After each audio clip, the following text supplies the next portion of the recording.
Bonjour à tous.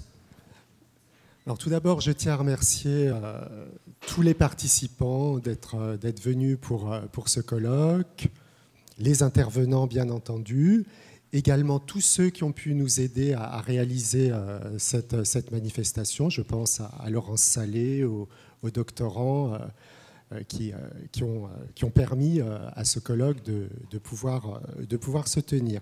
Donc cette journée va nous permettre de traiter du logement des classes populaires dans la ville entre initiatives privées et intervention publique.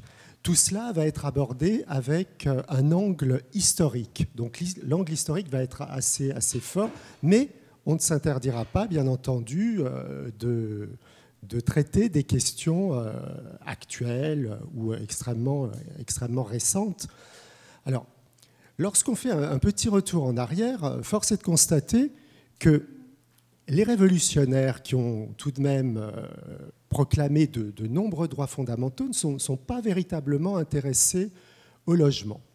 Quand on a dit cela, il faut ajouter qu'ils ont cependant aboli le régime féodal et qu'ils ont consacré la propriété bourgeoise.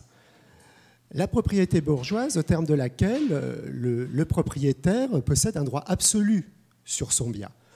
En outre, ils ont proclamé la liberté du commerce et de l'industrie. Et donc, ce faisant, nous avons un propriétaire qui est le maître de son bien, qui en dispose, qui peut le louer à sa guise, comme bon lui semble. Et donc, pendant une très grande partie du XIXe siècle, l'intervention des pouvoirs publics va se limiter à une intervention de type surveillance policière en ce qui concerne le logement des classes populaires, une surveillance qui a pour but de garantir l'ordre, de garantir la salubrité publique. C'est donc une intervention très limitée. Les choses vont évoluer au cours du XIXe siècle, notamment la révolution industrielle va entraîner un certain nombre de conséquences. En effet, on a comme première conséquence la chose suivante. Vous avez une habitation qui va se détacher du lieu de travail. Et donc, il va falloir... Enfin, on va constater qu'une partie des classes rurales, des couches rurales, on va dire, une partie de ces couches rurales vont émigrer vers les villes qui vont devenir des pourvoyeuses d'emplois. Et donc, les patrons vont devoir apporter une réponse à cette question du logement. Donc, ils apportent des réponses qui sont extrêmement diverses, mais tout de même, à cette époque, il y a une logique commune, à savoir le rejet de l'intervention publique.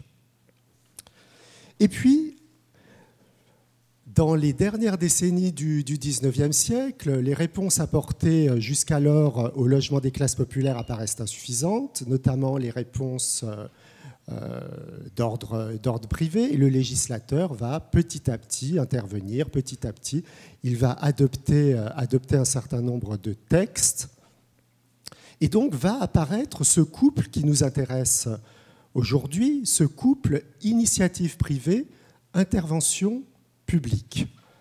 Voilà, donc on va s'intéresser à cela, puisque dans le cadre de cette journée, nous nous interrogerons tout d'abord ce matin sur les publics cibles du logement des classes populaires. Et puis cet après-midi, on traitera des acteurs privés, publics, et on constatera la variété des interventions qui sont les leurs.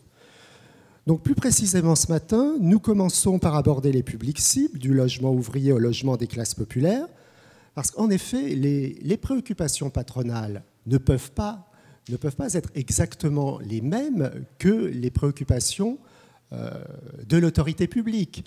Donc leurs réalisations, leurs interventions ne peuvent pas se superposer, enfin les cibles de ces réalisations ne peuvent pas se superposer pleinement entre le patronat et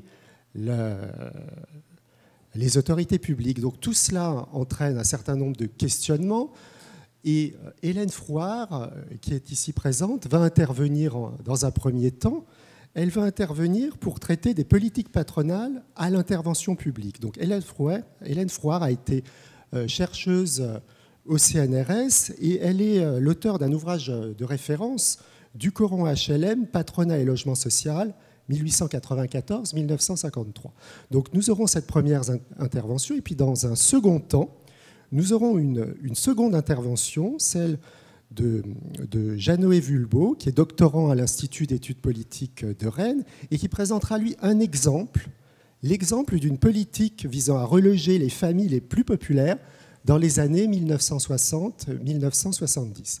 Donc nous allons commencer par la première intervention et je vais donner la parole à Madame Hélène Frouard. Oui. Il y a un micro, sauf si vous voulez le micro.